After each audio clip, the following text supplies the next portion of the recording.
I'm here with Jake of Periphery in Toronto. They're going to be playing at the History. For those of you that don't know, the show got upgraded from the Danforth to History. That's kind of like going from a Prius to a Tesla.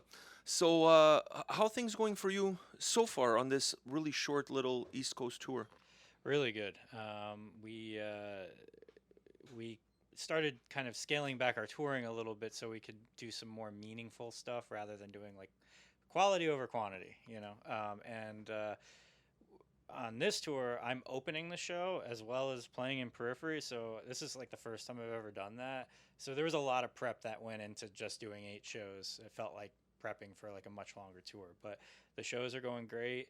I think people are kind of like learning that I have a solo project, and it's just nice to be able to kind of play uh, twice in one night. It's kind of like I'm kind of flexing new muscles, so to speak.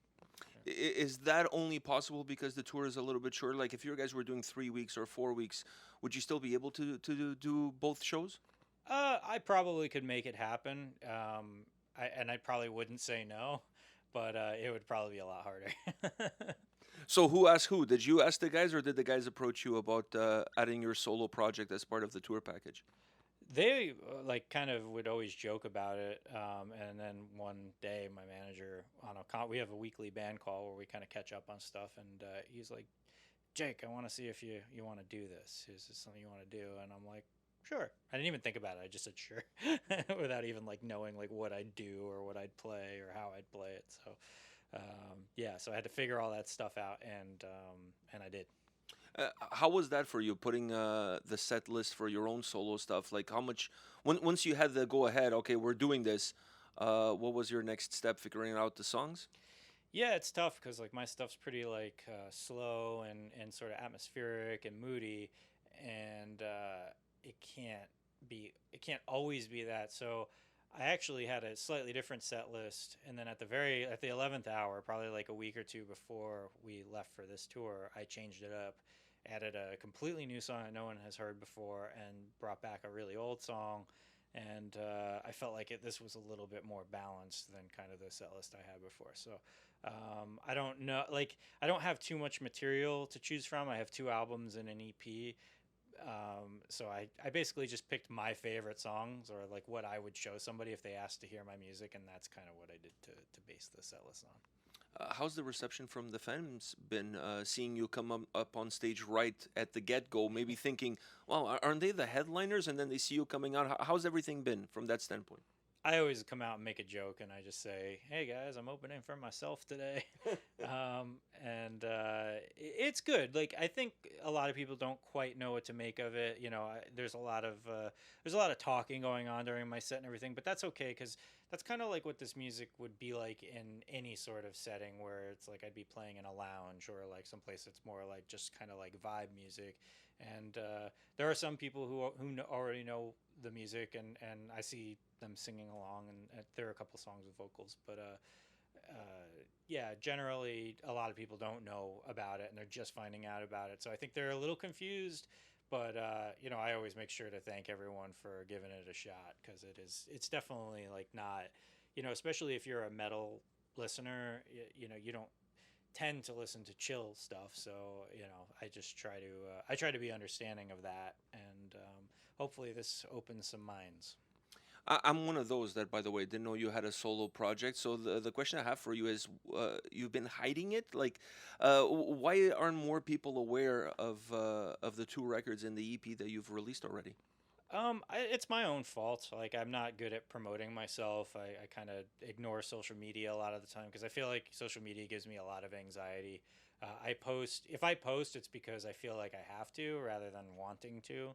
So obviously, I kind of want people to remember that I'm still here and that I still exist. But it's also like this thing that I kind of fight with myself about. So it's totally my fault that it's not like more well known. But it's I guess I do whatever feels comfortable. I have no sort of marketing plan. I'm not trying to make this like a huge project. It's just something that I do for fun.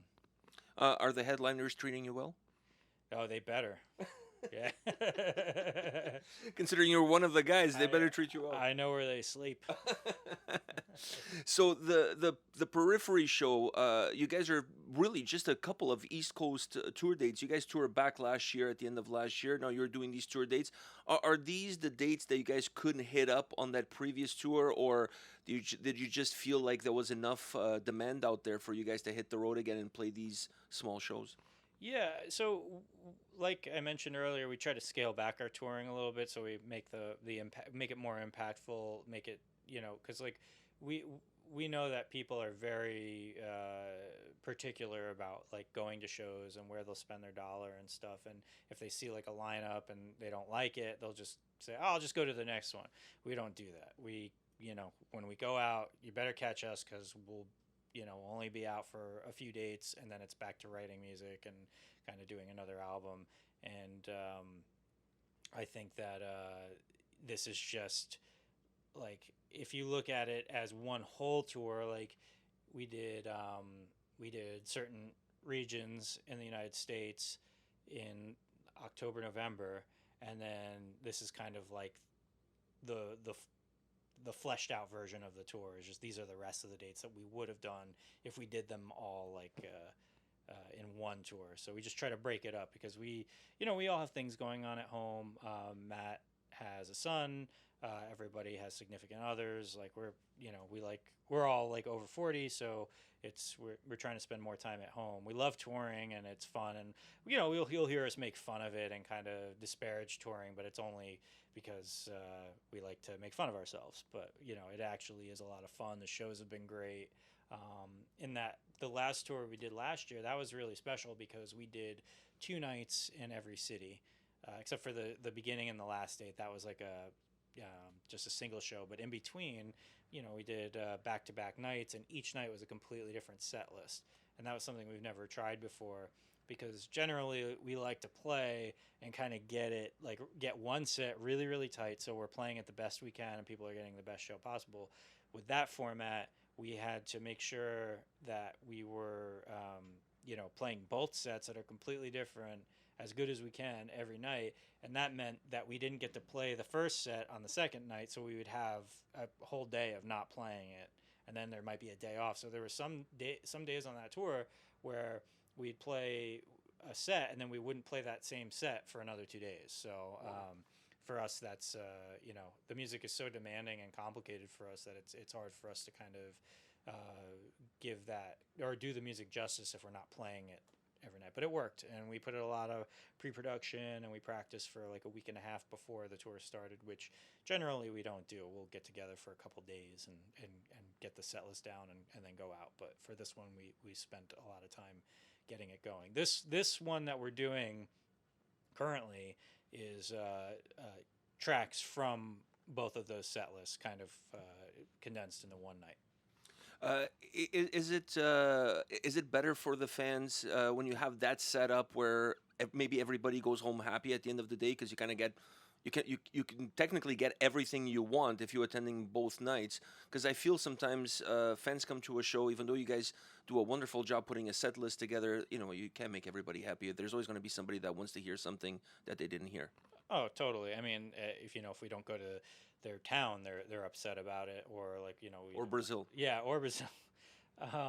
But we do the best we can. We try to like make it as well rounded, the show as well rounded as possible, from the set list to the lights to the opening acts, and it's definitely something that we spend a lot of time deliberating on. It's never. I don't think we're ever careless with it. We may not hit the mark every time with like what people are really like wanting to hear, but some cool parts about this current set list is that we're playing a lot of our like more epic, longer songs. Like we got Stranger Things in the set list. We got Dracul Gras. We got Satellites.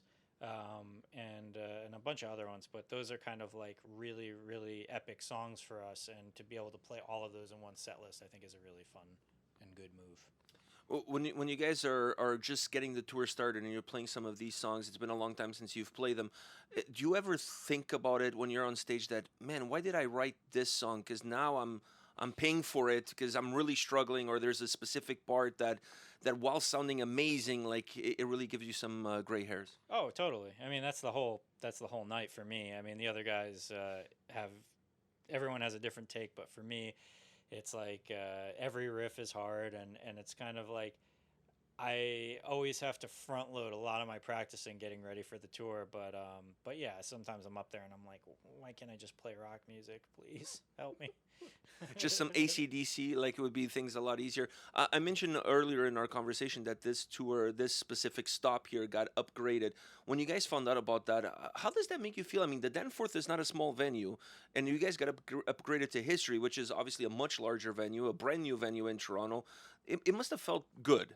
Yeah, yeah, it really did. I mean, Toronto has always historically been such a great market for us, and I'm a little like bummed that we don't come here as we should be coming here a little bit more, but it's hard to get the routing right to get up here. But yeah, when we saw because we get the metrics every week when we see like how certain markets are doing, and Toronto when we were in the original spot was like 98% sold out within like 72 hours. So immediately the discussion started is like, do we want to bump this up to a bigger venue? Like maybe we won't sell it out, but like the sales are going really well. So maybe we should do that or consider it. And we did.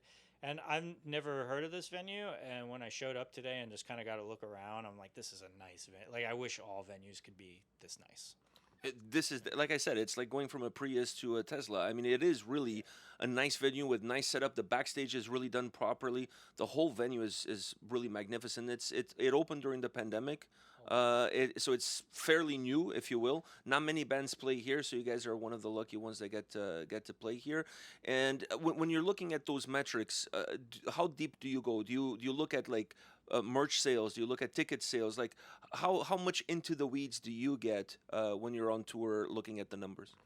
Like we have spreadsheets for everything, so it's we're definitely paying attention to how things are moving and the volume we're doing, and how many people come through the door, and all this stuff. Like it's all stuff that is everybody in the band is involved, where they know what's going on, and it helps because it kind of when we get tour offers in the future, it helps inform what we're worth and what we think is the best move for us. So it's I guess take this as advice if you're starting a band, like pay attention to what your listeners are doing, because it'll help you manage your business better. One last question for you: when you guys are done with this tour, is it time to start writing a new album?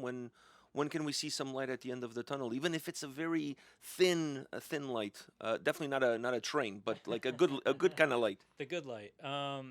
We've already started working on new stuff, and we're kind of always in writing mode, just because we all like to just pick up the guitar and fiddle. But yeah, there's some stuff in the works, and I'd say we'll probably be in full swing of working on a record very very soon. So I'm excited for it, and I know the rest of the guys are, and everybody's just like kind of raring to go.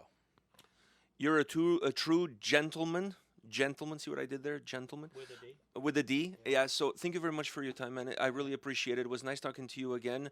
And I'm sure when that album comes out, we'll talk again. Hopefully not in a parking lot like we did last time on that Zoom call. I was really worried for your well-being. You look kind of dodgy. I'm not sure where you were. It looked like Cleveland or something like that. I don't know. Not sure where I was either. Yeah, it looked really strange. So hopefully we'll have a better place to have a conversation about the new record. Have a great show tonight. Enjoy the venue. Enjoy the evening. Enjoy the rest of the tour. There's a few more dates left, and I'll see you soon. Cool. Thank you so much.